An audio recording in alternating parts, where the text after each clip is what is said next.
आज हम मौजूद हैं दीदेवार जीवन ज्योति के जो संस्थापक हैं दीदेवार सुरजीत सिंह जी।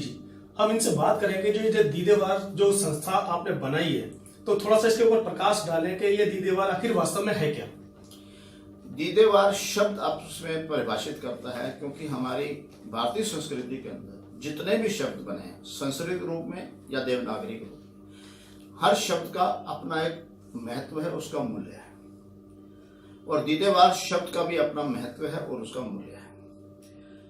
हम आंखों को दीदे कहते हैं और दर्शन को दीदार कहते हैं। जिस चेहरे पर ये दीदे अंकित हैं, उस चेहरे का दीदार करने की क्षमता इनमें नहीं है।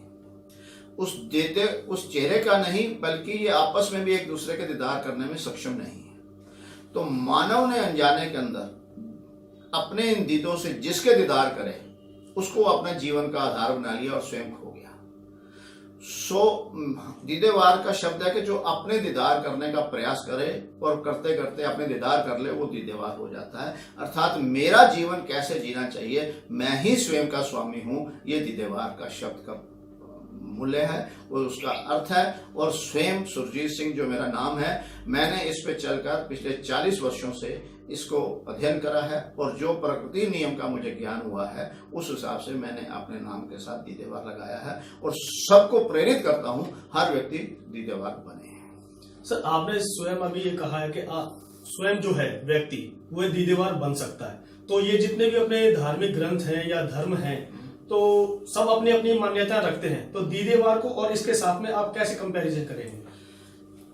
अभी तक जिनको हम धर्म मानते हैं और जिन ग्रंथों की मान्यता देते हैं, इनके जो रचयिता थे प्रारंभिक के अंदर आरंभ जहां से हुआ है, सबने मानव जाति के लिए कहा है, किसी वर्ग और विशेष के लिए नहीं कहा। मगर धीरे धीरे उनके अनुयायियों ने अपने अपने उस विचारधारा को समझकर एक संप्रदाय बना दिया।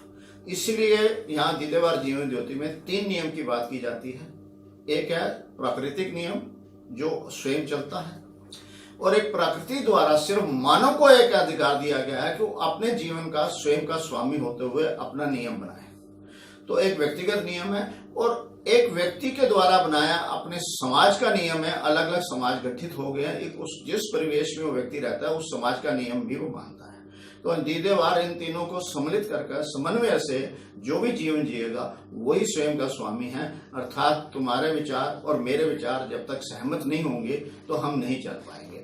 तो जिस प्रकार प्रकृति के द्वारा सूरज, चांद, गर्मी, हवा, जल सब एक सहयोग देकर हमारा जीवन जीते हैं, इसलिए हर मानव का एक दूसरे का विचार से हमारी सहमति होनी चाहिए। पृथकवाद नहीं है, ये हम भ्रमित होकर उसको पृथक मानते हैं, दीदेवार इसको नहीं मानता है।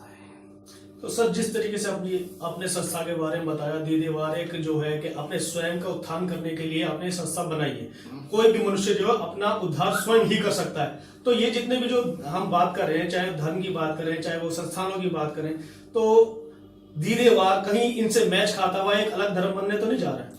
यहाँ पर धर्म तो एक विचारधारा है दीदेवार के नाम से, तो दीदेवार भी एक विचारधारा दे रहा है। और दीदेवार किसी से जोड़ने के बजाय उसको स्वयं से जोड़ रहा है। तो स्वयं का स्वामी है। अगर तू स्वयं का स्वामी है, तेरा कोई स्वामी नहीं, तो तू भी किसी का स्वामी नहीं हो सकता। ये प्राकृतिक नियम से अनुसार है। तो स्वयं से जोड़ना एक विचारधारा है और स्वयं का स्वामी बनना एक अपने जीवन के अंदर सम्राट बनने की है, जो प्रकृति ने सिर्फ और सिर्फ मानव को ये दिया है और किसी जीव प्राणी को नहीं दिया। ये मानव भ्रमित हो गया है और भ्रम से जितने भी ये विचार हैं मानव को कमजोर करने के लिए, दीदेवार उसे सक्षम बनाने के लिए, सम्राट बनाने में प्रेरित कर रहा है। तो आपकी बातों से जिस प्रकार लग रहा है तब के दीदेवार एक स्वयं को उभारने की, स्वयं को खोजने की एक प्रकृति है, आस्था है। तो कहीं ऐसा तो नहीं है कि ये माना जाए कि ये जिस तरीके से नास्तिक होने का जो एक आधार होता है, नास्तिक बनाने की बात हो रही है। नास्तिक और आस्तिक का बहुत बड़ा भ्रम है। जो चीज है ही नहीं हम उसे मान रहे हैं और नहीं मान रहे, नास्तिक और आस्तिक है। ये प्रकृति जो है किसी व्यक्ति विशेष के द्वारा नहीं बनी गई, एक नियम के द्वारा बनी गई है। और जिस प्रकार एक नियम द्वारा गाड़ी बनाई गई है, गाड़ी किसने बनाई है, हमें उससे क्या सरोकार है।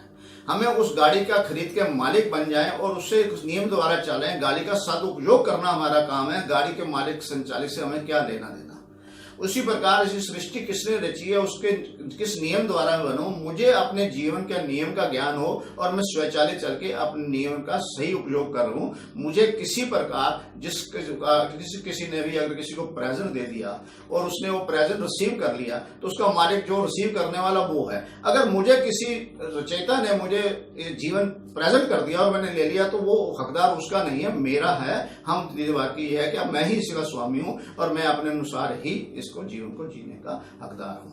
तो एक आम आदमी की अगर हम बात करें तो उसे अपने अंदर कैसे आचरण लेके आने चाहिए क्योंकि अपने जो स्वयं की जो क्षमता है उसको बढ़ा सके, अपने नजरिए से, जैसे आपने कहा दीदीवार संस्था के द्वारा स्वयं को जागृत कर सकता है, अपने आप को कैसे जागृत करेगा? यहाँ ही हम क्लासेस के अंदर 10 क्लासेस पहले देते हैं और 10 क्लासेस के अंदर ये निश्चित रूप से उनसे कहते हैं कि अब तक के जो तेरे प्रश्न हैं वो सभी के आंसर तेरे को यहाँ से मिल जाएंगे और उनसे फिर नए प्रश्न जो तेरे जीवन में आएंगे उसको समाधान करने में तू सक्षम हो जाएगा। जिस प्रकार गाड़ी चालक ने किसी ने को गाड़ी सिखा दी पर वो ये नहीं बता सकता कि हॉर्न कब बजाना है और ब्रेक कब लगानी है और मुड़ना कब है, वो चालक को स्वयं देखना पड़ता है और नियम सिखा सकता है। तो हम जीवन के नियम सिखाते हैं, अर्थात जीवन का चालक बनाने में सक्षम है और जो बनना चाहे वो बन सकता है, पर जीवन तो उसे स्वयं ही ड्राइव करना होगा।